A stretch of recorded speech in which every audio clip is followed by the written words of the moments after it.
வார்த்தை நிறைய நேரம் நமக்குள்ள பெரிய பயம் பிடிச்சிருக்கும் பாருங்க. யாராவது ஏதாவது ஒண்ணு சொல்லியிருப்பாங்க, அப்படி ஆயிருமோ இப்படி ஆயிருமோன்னு சொல்லி பயந்து போயிருப்போம்.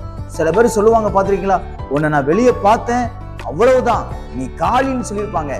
அதை கேட்ட உடனே நம்ம மனசுக்குள்ள ஒரு பெரிய பயம் பிடிச்சிருக்கும் பாருங்க.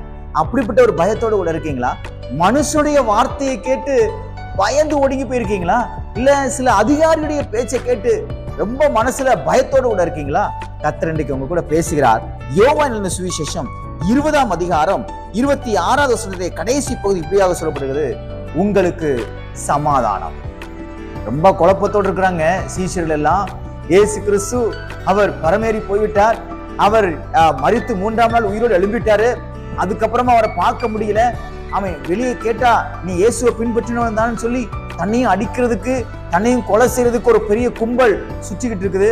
அந்த சூழ்நிலையில வீட்டெல்லாம் பூட்டிட்டு மனுஷர்களுக்கு பயந்து விசேஷெல்லாம் இருக்கும் பொழுது தேவனாகிய இயேசு கிறிஸ்து அவர் பூட்டின வீட்டுக்குள்ளாக வந்து சொல்லுகிற வார்த்தை தான், உங்களுக்கு சமாதானம். இப்படிப்பட்ட ஒரு பெரிய பயத்தோடு கூட நீங்க இருக்கீங்களா? வீட்டை பூட்டிட்டே தான் ஏன் வாழ்றேன், நான் வெளியே போறது யாருக்கும் தெரியக்கூடாது நான் வாழ்றேன், என் போனெல்லாம் சிம் கார்டை மாத்திட்டேன், நம்பரை மாத்திட்டேன், வீட்டை மாத்திட்டேன், எல்லாத்தையும் மாத்திட்டேன். சில பேர் சொல்லுவாங்க, அட்ரஸே மாத்திட்டேன், எல்லாமே நான் மாத்திட்டேன், ஏன்னா என்னை கண்டுபிடிச்சிடக்கூடாது, எனக்கு ரொம்ப பயத்தோடு கூட இருக்கிறேன்னு ரொம்ப தயக்கத்தோடு கூட இருக்கீங்களா? சில தவறுகள் செஞ்சதுனால மறைந்து வாழ்ந்து கொண்டிருக்கீங்களா?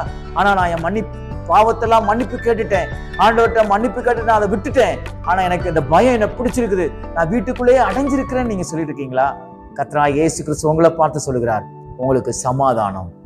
எது உங்களை பயம் காட்டி கொண்டிருக்கிறதோ, எது உங்களை மரண பயத்துக்குள்ளாக மாற்றி கொண்டிருக்கிறதோ, எது எல்லா மனிதருக்கு முன்பாகவும் உங்களை தலை நிமிர்ந்து வாழ விடாமல் தடுத்து கொண்டிருக்கிறதோ, அவைகளிலிருந்து கர்த்தர் இன்றைக்கு ஒரு விடுதலை கொடுக்கிறார், சமாதானத்தை கொடுக்கிறார். குழப்பத்தோடு பயத்தோடு திகிலோடு வாழ்ந்து கொண்டிருக்கிற சகோதரனே சகோதரியே, உங்களுக்கு ஒரு சமாதானம் உண்டாகட்டும்.